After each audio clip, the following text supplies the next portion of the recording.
بسم اللہ الرحمن الرحیم۔ روح کے بغیر جسم کی حیثیت۔ آپ اگر جسم سے روح کو نکال دیں تو سارے اعضاء ایک دوسرے سے اجنبی بن جائیں گے۔ اب اس کے منہ سے آپ زبان کھینچ کر ٹکڑے بھی کر دیجئے مگر آنکھوں سے ایک آنسو نہیں آئے گا۔ اس کے سر پر چوٹ رسید کیجئے، پاؤں کبھی حرکت نہیں کریں گے، اس لیے کہ جس روح کے دم قدم سے ان میں جان تھی اور یہ ایک تھے وہ روح نکل چکی ہے، اب یہ بے جان جسم ہے۔ اسی طرح جس گھر کے اندر اسلام زندہ ہوگا اس گھر کے تمام افراد زندہ جسم کے مانند ہوں گے، دلوں میں محبتیں ہوں گی، اور اگر گھر کا ایک فرد بیمار ہوگا تو دوسرے راتوں کو جاگ کر تیمہ داری کر رہے ہوں گے۔ ایک آدمی کا غم سب کا غم بنے گا، ایک کی خوشی سب کی خوشی بنے گی۔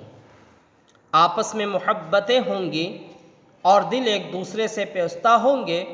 یہ جسم واحد کی مثال ہے، اور جب دین اس گھر سے نکال دیا جائے گا تو افراد خانہ اس طرح ایک دوسرے سے بے تعلق ہو جائیں گے، جس طرح جسم کے اعضاء بے جان ہو کر ایک دوسرے سے اجنبی بن جاتے ہیں۔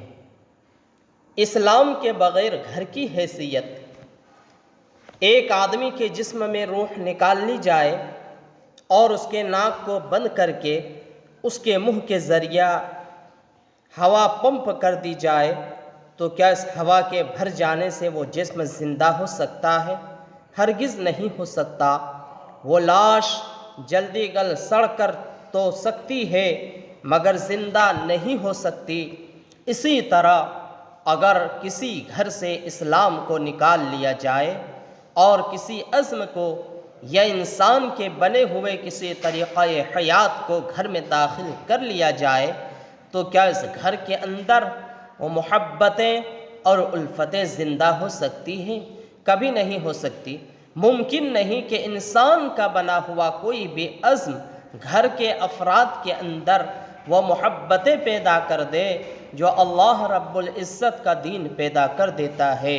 قرآن مجید میں اللہ تعالیٰ کا فرمان ہے، یہ جو صحابہ کے دلوں کے اندر محبتیں پیدا کر دیں یہ اللہ رب العزت کا کرم اور احسان ہے۔ اے محبوب صلی اللہ علیہ وسلم، آپ ساری دنیا کے مال و دولت کو خرچ کر دیتے تو بھی دلوں میں محبتیں پیدا نہیں کر سکتے تھے۔ یہ محبتیں تو فقط اللہ نے پیدا فرما دی۔ قرآن پاک کا اعجاز۔ دین ہمارے معاشرے کے ہر گھر کے لیے روح کی مانند ہے۔ جس گھر سے دین کے احکام نکل گئے یوں سمجھئے کہ اس گھر سے انسانیت کی روح نکل گئی۔ اللہ رب العزت نے اپنے محبوب کو بھیجا اور وہ کتاب ہدایت لے کر آئے، وہ نسخہ شفا لے کر آئے، ایسی کتاب جو صداقتوں کا مجموعہ، حقیقتوں کا خزانہ اور سچائیوں سے بھری ہوئی۔ اس کتاب کے اندر پروردگار نے سچائیاں بھر دی۔ اس کتاب کو قرآن کہا جاتا ہے، یہ حقائق سے بھری ہوئی کتاب ہے جو انسانوں کو راستہ دکھانے کے لیے آئی ہے۔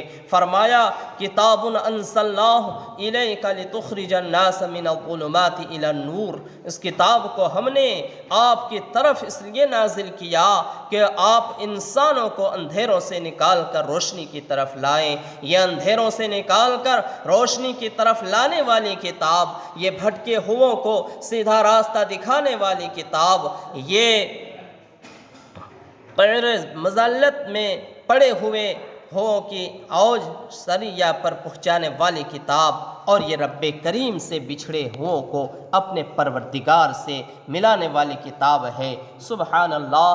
میرے شیخ فرمایا کرتے تھے یہ انسانیت کے لیے دستور حیات ہے، انسانیت کے لیے ضابطہ حیات ہے، انسانیت کے لیے منشور حیات ہے، بلکہ پوری انسانیت کے لیے آب حیات ہے۔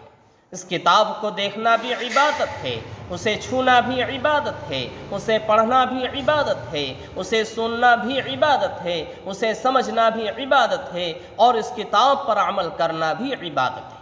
یہ عجیب کتاب ہے جسے دنیا میں لوہے کو کھینچنے کا مقناطیس ہوتا ہے کہ وہ لوہے کو اپنی طرف کھینچتا ہے، اسی طرح قرآن پاک در حقیقت اللہ رب العزت کی رحمتوں کو کھینچ